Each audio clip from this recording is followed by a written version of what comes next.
let's move to the next point, which is basically related to means of coordination. This is purely descriptive, but we asked our respondents the question of, to help with remote working, I'm relying heavily on. And the technology that I mostly rely on is basically text. So what we mean is chat and emails.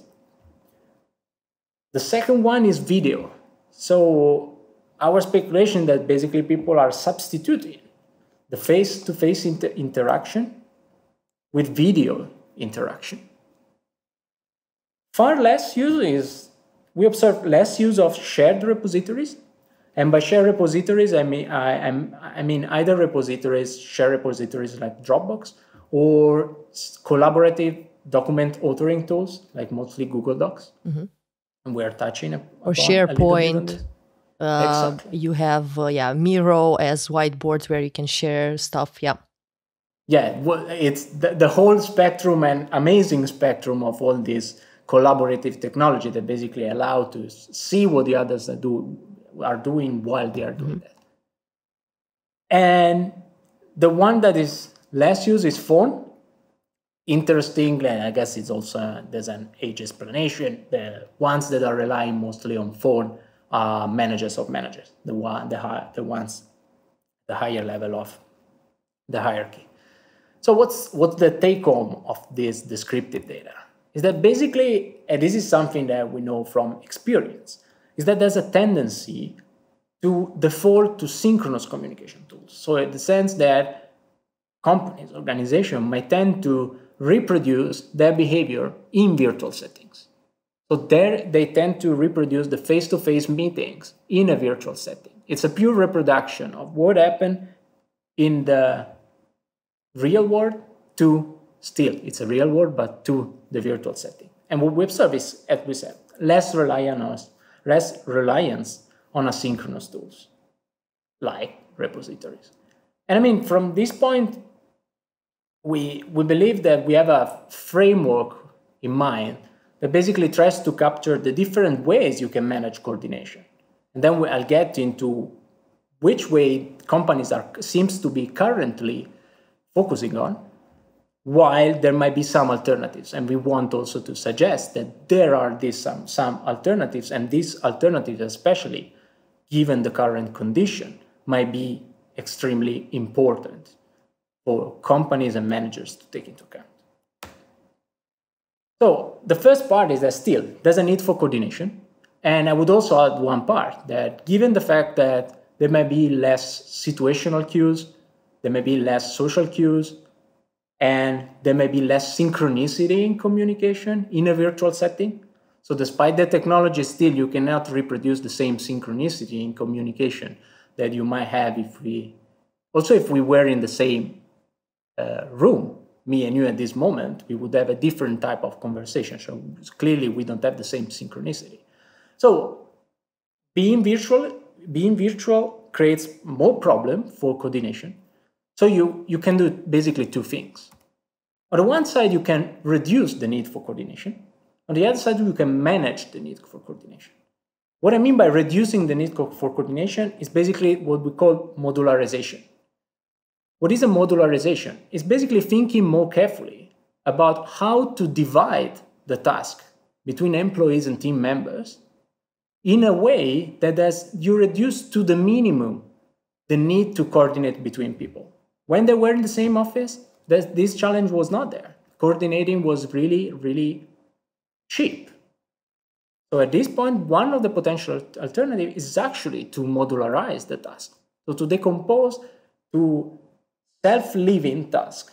Mm-hmm. And in fact, we call it the blind solution. So blind means that people may not need to see what the others are doing, because basically they can keep doing their job, and it's on the manager to split the task in a way that this can happen. It's more working in silos. Exactly. It's not strictly, during the day, yes, you work in silos. Mm-hmm.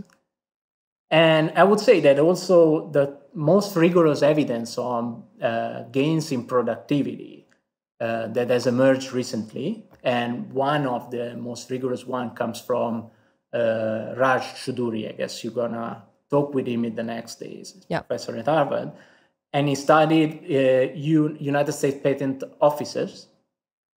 And in that case, yes, this is clearly a situation in which there's modularization. So they take care of evaluating a patent by themselves. This is a self-defined and very discrete task. And in fact, he found out that there was a gain in productivity by the ones that were working from anywhere. So he basically also compared office, work from home, and work from anywhere. So modularization should be a solution that managers and organizations should take into account more cautiously, given the current condition. Then the other side would be manage the need for coordination.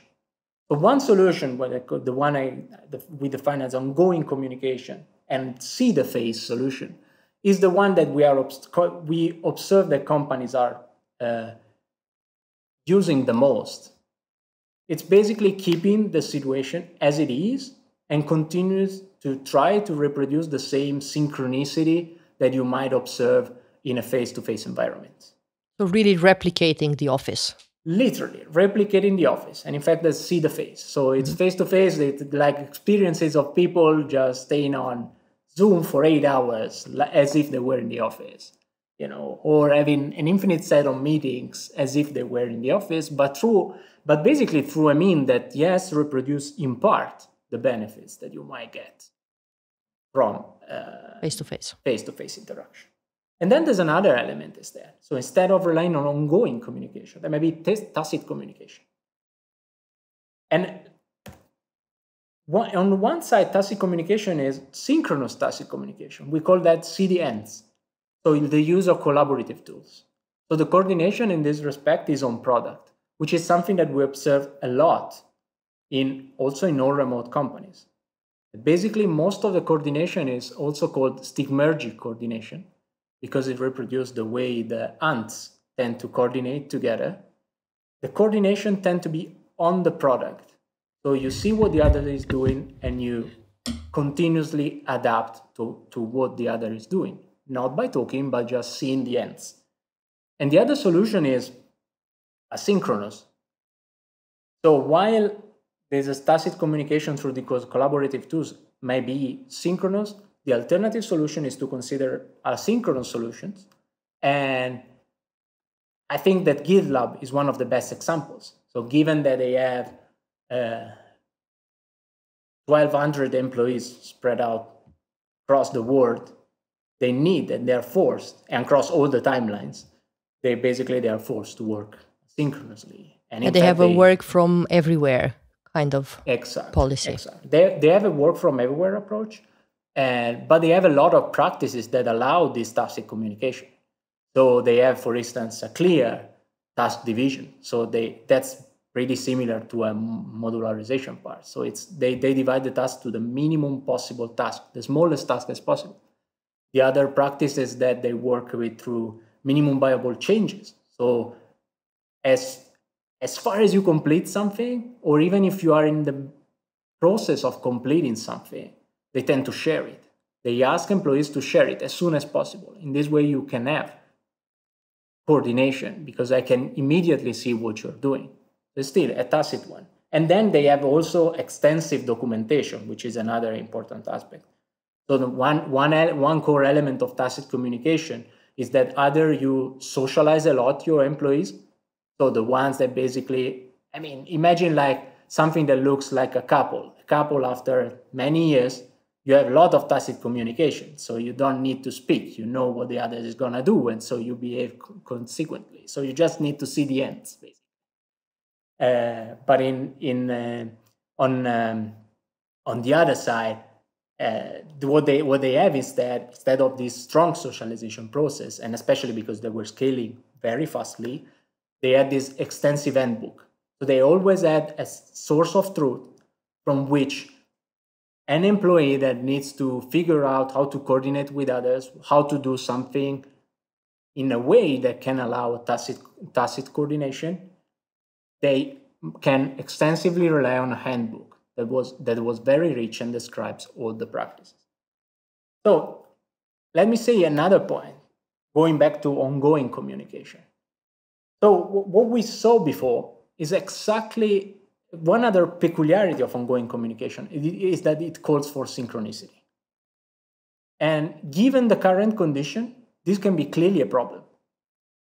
So if you have other forces that are distracting you, and you have to take care of other forces, it's and any other distraction, synchronicity may not be the optimal solution.